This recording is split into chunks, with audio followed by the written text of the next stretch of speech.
दोस्तों आप सभी का बहुत बहुत स्वागत है हमारे चैनल में। इस वीडियो के अंदर अभी हम लोग लूसेंट सामान्य ज्ञान इससे रिलेटेड जो है इम्पोर्टेंट 40+ क्वेश्चन इस वीडियो में देखने वाले हैं, जो कि आपके आने वाले एग्जाम से railway, group D, SSC, UP police, लेखपाल और आने वाले सभी प्रतियोगिता परीक्षा के लिए काफ़ी इम्पोर्टेंट है। तो दोस्तों आप इस वीडियो को बहुत ध्यान से लास्ट तक देखिए। चैनल पर नया है तो चैनल को सब्सक्राइब कर बेल आइकन यानी जो घंटे का निशान है उसे ज़रूर से ऑन कर दें। और ये टोटल जो है 40+ क्वेश्चन है। आप इनमें से कितने क्वेश्चन सही कर पाते हैं अपना स्कोर कमेंट बॉक्स में ज़रूर बताएं। तो चलिए शुरू करते हैं। देखिए यहाँ पर हमारा पहला क्वेश्चन दिया गया है, निम्नलिखित में से कौन सा एक पौधों की वृद्धि मापने के लिए प्रयुक्त उपकरण है। तो पौधों की वृद्धि दर किसके द्वारा मापा जाता है? तो ये मापा जाता है क्रेस्कोग्राफ के द्वारा। आपको याद रखना है पौधों की वृद्धि दर किसके द्वारा मापा जाता है? क्रेस्कोग्राफ के द्वारा। करेक्ट आंसर ऑप्शन बी हो जाएगा। क्रेस्कोग्राफ की बात करें तो देखिए क्रेस्कोग्राफ का निर्माण जो है सबसे पहले किसने किया था? जेसी बोस ने। ठीक है, क्रेस्कोग्राफ का निर्माण सबसे पहले किसने किया था? जेसी बोस ने किया था। और ऑप्शन ए में जो बोलोमीटर दिया गया है, ऑप्शन ए में जो बोलोमीटर दिया गया है, तो इसका उपयोग जो है ऊष्मीय विकिरण को मापने के लिए किया जाता है। बोलोमीटर का उपयोग किस लिए किया जाता है? ऊष्मीय विकिरण को मापने के लिए। क्रोनोमीटर की बात करें तो इसका उपयोग जो है पानी के जहाज़ों में सही समय का पता लगाने के लिए क्रोनोमीटर का उपयोग किया जाता है। इकोकार्डियोग्राफ की बात करें तो इससे जो है दिल की प्रत्येक गतिविधि के बारे में पता चलता है। इकोकार्डियोग्राफ से दिल की प्रत्येक गतिविधि के बारे में जो है पता चलता है। क्वेश्चन नंबर 2 है, अपवर्तित प्रकाश के माध्यम की क्षमता को इसके संदर्भ में व्यक्त किया जाता है। अपवर्तित प्रकाश के माध्यम की क्षमता को जो है किस में व्यक्त किया जाता है? तो प्रकाशीय सघनता में। ठीक है, प्रकाशीय सघनता में व्यक्त किया जाता है। करेक्ट आंसर बी हो जाएगा। क्वेश्चन नंबर 3 है, लैक्टिक एसिड क्या है? लैक्टिक एसिड क्या है? तो करेक्ट आंसर ऑप्शन ए हो जाएगा। 3 कार्बन वाला अणु है। 3 कार्बन वाला अणु है लैक्टिक एसिड। इसके अलावा यहाँ पर हमने कुछ अम्ल, उनके स्रोत एवं रासायनिक सूत्र के नाम लिखे हैं। तो देखिए पहला दिया गया है साइट्रिक अम्ल। तो साइट्रिक अम्ल किससे प्राप्त होता है? इसके स्रोत क्या है? नींबू और संतरा। साइट्रिक अम्ल के सूत्र की बात करें तो C6H5O7 इसके सूत्र है। ब्यूटारिक अम्ल की बात करें तो खट्टे मक्खन जो है इसका स्रोत है। और ब्यूटारिक अम्ल का जो सूत्र है वो है CH3CH2CH2COOH इसका सूत्र है। हाइड्रोक्लोरिक अम्ल की बात करें तो ये जठर रस से प्राप्त होता है और इसका सूत्र है HCl। फार्मिक अम्ल की बात करें तो चींटी के डंक में पाया जाता है और इसका सूत्र है HCOOH। HCOOH जो है फार्मिक अम्ल का सूत्र है। लैक्टिक अम्ल की बात करें तो खट्टा दूध, दही, थकान में, मनुष्य के मांसपेशी में ये होता है और इसका जो सूत्र है वो है C3H6O3। C3H6O3 जो है लैक्टिक अम्ल का सूत्र है।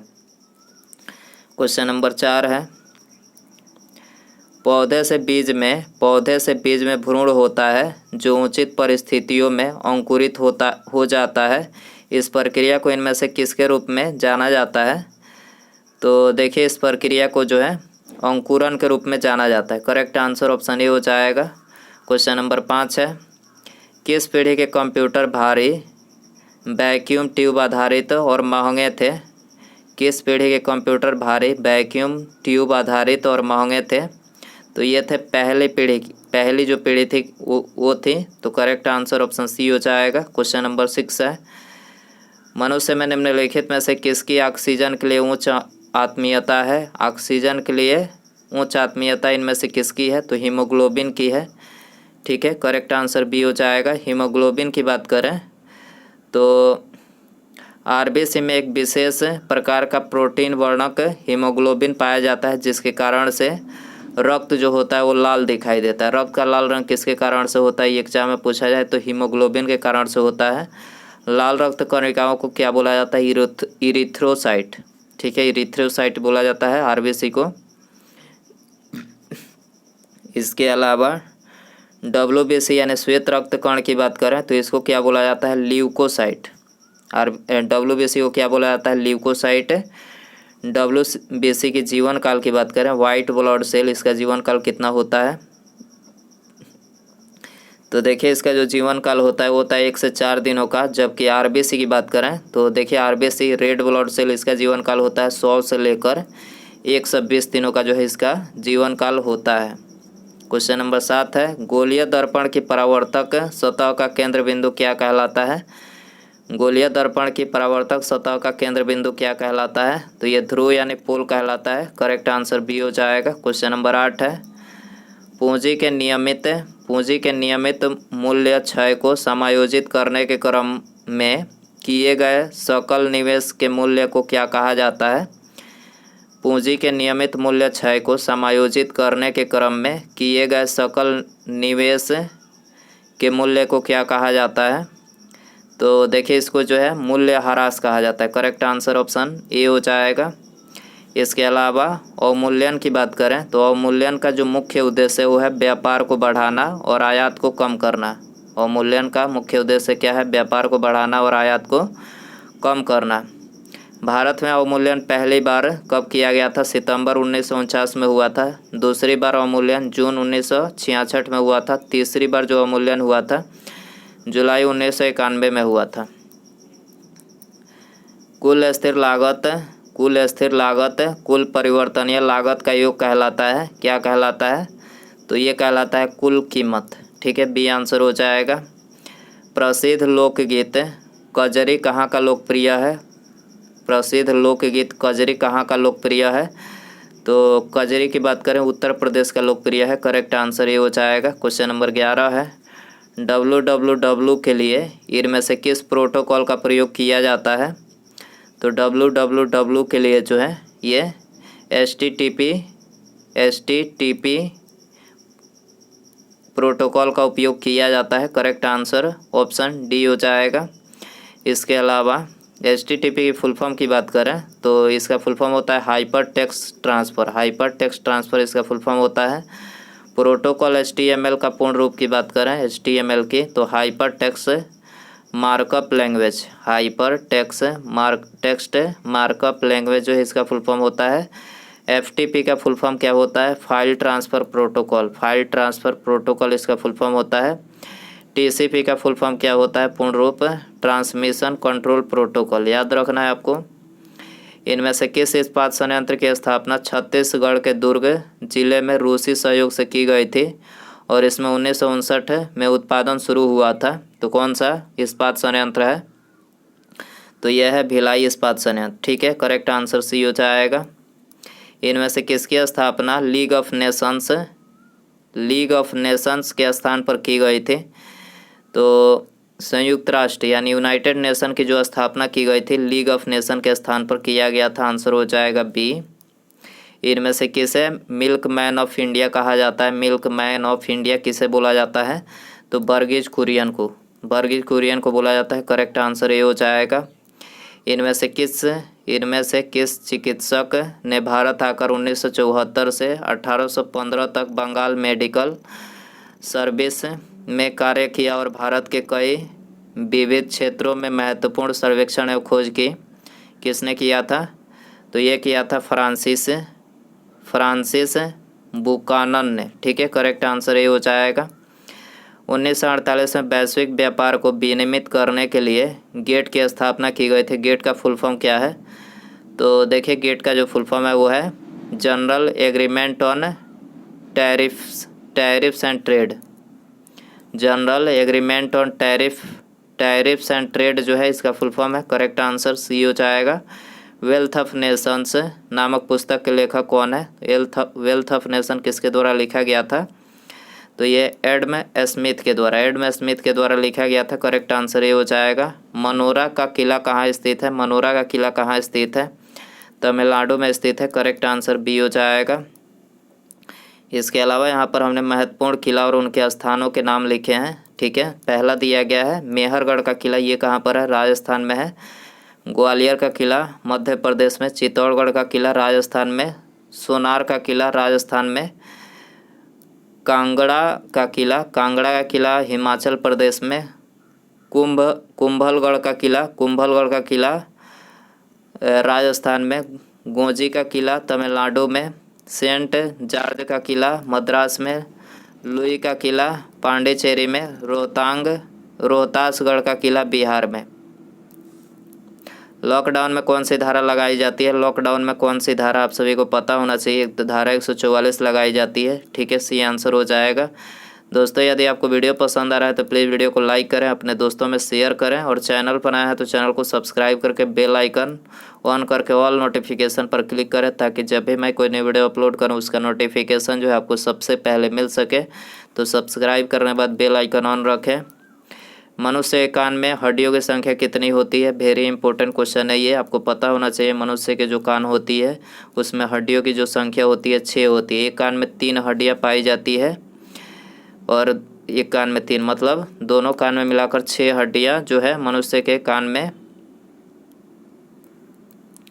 होती है। ठीक है, क्वेश्चन नंबर 21 है, इनमें से कौन सा राज्य बॉक्साइट का सबसे बड़ा उत्पादक है? कौन सा राज्य बॉक्साइट का सबसे बड़ा उत्पादक है? तो उड़ीसा जो है बॉक्साइट का सबसे बड़ा उत्पादक है। डी आंसर हो जाएगा। जब लोगों को बजट के माध्यम से वित्त पोषित किया जाता है और सार्वजनिक वस्तुओं को किसी भी प्रत्यक्ष भुगतान से मुफ्त उपलब्ध कराया जाता है, इसे क्या कहा जाता है? तो देखिए, इसे बोला जाता है सार्वजनिक प्रावधान। ठीक है, इसे सार्वजनिक प्रावधान बोला जाता है। सी आंसर हो जाएगा। निम्नलिखित में से किसने पाकिस्तान के गठन की मांग का विरोध किया? किसने पाकिस्तान के गठन की मांग का विरोध किसने किया था? तो ये खान अब्दुल गफ्फार खान ने किया था। सी आंसर हो जाएगा।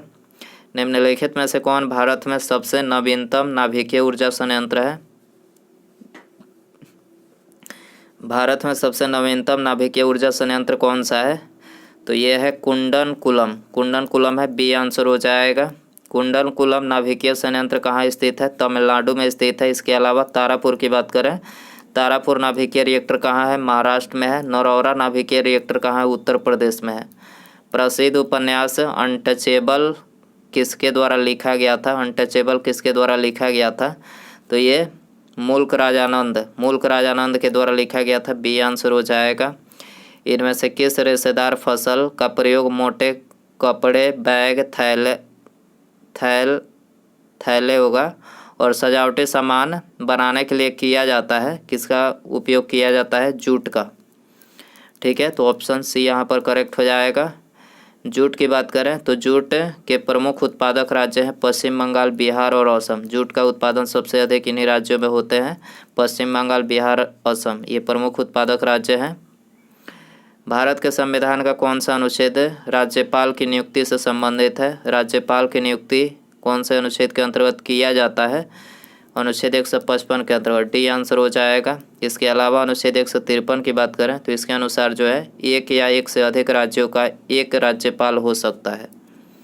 ठीक है, अनुच्छेद 153 में क्या लिखा बताया गया है कि एक या एक से अधिक राज्यों का एक राज्यपाल हो सकता है। अनुच्छेद 154 की बात करें तो इसमें जो है राज्य की कार्यपालिका शक्ति राज्यपाल में निहित है। भारतीय संविधान के अनुच्छेद 155 के अनुसार राज्यपाल का कार्यकाल राष्ट्रपति के प्रसाद पर्यंत अपने पद पर रहते हैं। सामान्यतः राज्यपाल की नियुक्ति 5 साल के लिए किया जाता है।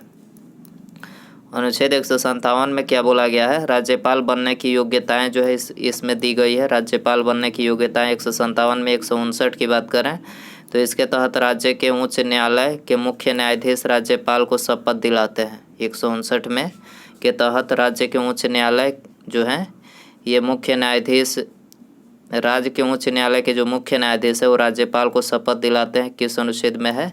अनुच्छेद 159 में है। एमनेस्टी इंटरनेशनल नामक संगठन इनमें से किसकी सुरक्षा पर केंद्रित है? तो मानवाधिकार की सुरक्षा पर केंद्रित है एमनेस्टी इंटरनेशनल। ठीक है, तो आंसर हो जाएगा ऑप्शन बी। क्वेश्चन नंबर 29 है। इसके अलावा एमनेस्टी इंटरनेशनल का मुख्यालय पूछा जाए कहाँ पर है? लंदन में है। एमनेस्टी इंटरनेशनल की स्थापना कब की गई थी? 1961 में किया गया था। राष्ट्रमंडल खेल का मुख्यालय पूछा जाए तो लंदन में है। यूनिसेफ का मुख्यालय न्यूयॉर्क में है। कौन सा आंदोलन शांतिपूर्ण होने के लिए पर्याप्त नकारात्मक था लेकिन प्रभावी होने के लिए पर्याप्त सकारात्मक?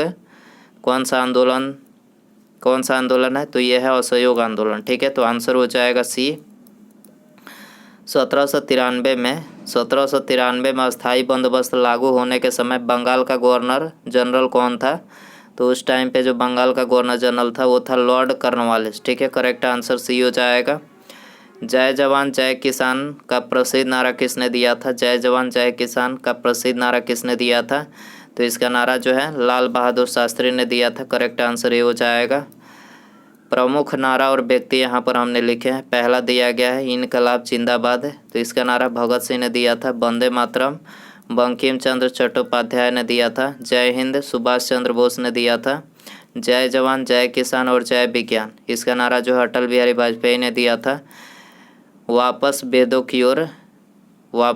की ओर स्वामी दयानंद सरस्वती ने नारा दिया था। गरीबी हटाओ का नारा इंदिरा गांधी ने दिया था। शांति संपूर्ण क्रांति जयप्रकाश नारायण ने ये नारा दिया था। तो आपको याद रखना है। भारत में सीमा सड़क संगठन यानी बॉर्डर रोड ऑर्गेनाइजेशन की स्थापना कब की गई थी? तो इसकी स्थापना मई 1960 में। याद रखना है, ऑप्शन ए यहाँ पर करेक्ट हो जाएगा। पंचशील समझौतों का प्रतिपादक कौन थे? पंचशील समझौतों का प्रतिपादक कौन थे? तो इसके प्रतिपादक थे पंडित जवाहरलाल नेहरू। ठीक है, आंसर हो जाएगा सी। महात्मा गांधी ने निम्नलिखित भारतीय राष्ट्रीय कांग्रेस अधिवेशनों में से किस एक में सर्वप्रथम भाग लिया था? महात्मा गांधी ने निम्न भारतीय राष्ट्रीय कांग्रेस अधिवेशनों में से किस एक में सर्वप्रथम भाग लिया था? तो किस में भाग लिया था? कोलकाता अधिवेशन में भाग लिया था। ठीक है, तो आंसर हो जाएगा डी।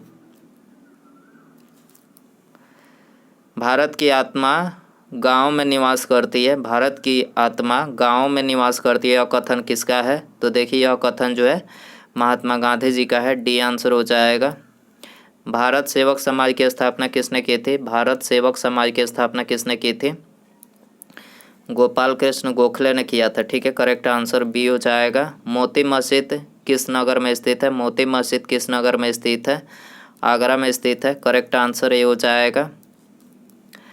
मोनालिसा का प्रसिद्ध पेंटिंग किसने बनाया था? मोनालिसा का प्रसिद्ध पेंटिंग किसने बनाया था? लियोनार्डो दा विंसी ने बनाया था। Leonardo da Vinci. ठीक है, आंसर हो जाएगा ऑप्शन बी।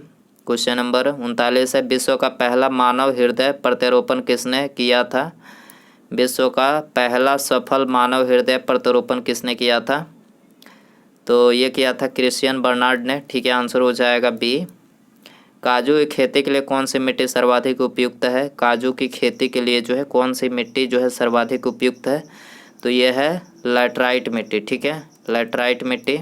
आंसर हो जाएगा टी। पुराना बिहार का कितने प्रतिशत जमीन लेकर झारखंड राज्य का निर्माण हुआ था? पुराना बिहार का कितना प्रतिशत जमीन लेकर जो है झारखंड राज्य का निर्माण हुआ था? तो 46.84% जमीन लेकर झारखंड राज्य को बनाया गया था। तो ये आंसर हो जाएगा। किस घटना के बाद महात्मा गांधी जी ने असहयोग आंदोलन को अपनी हिमालय जैसी भूल बताई? किस घटना के बाद गांधी जी ने असहयोग आंदोलन को अपनी हिमालय जैसी भूल बताई? तो ये चौरी चौरा कांड नहीं होता, मतलब इसी कारण से जो है असहयोग आंदोलन महात्मा गांधी जी ने वापस लिया। इसी को मतलब गांधी जी ने क्या बोला कि हिमालय जैसी भूल इसी को बताया था। ठीक है, तो आंसर हो जाएगा ऑप्शन ए। तो दोस्तों ये थे लूसेंट सामान्य ज्ञान के इंपॉर्टेंट 40+ क्वेश्चन। आई होप कि वीडियो जो है आपको पसंद आया रहेगा। पसंद आया तो प्लीज़ वीडियो को लाइक करें, अपने दोस्तों में शेयर करें, और चैनल पर आया है तो चैनल को सब्सक्राइब करके बेल आइकन यानी जो घंटी का निशान है उसे ज़रूर से ऑन कर दें। ठीक है, मिलते हैं अगले वीडियो में। नमस्कार, जय हिंद।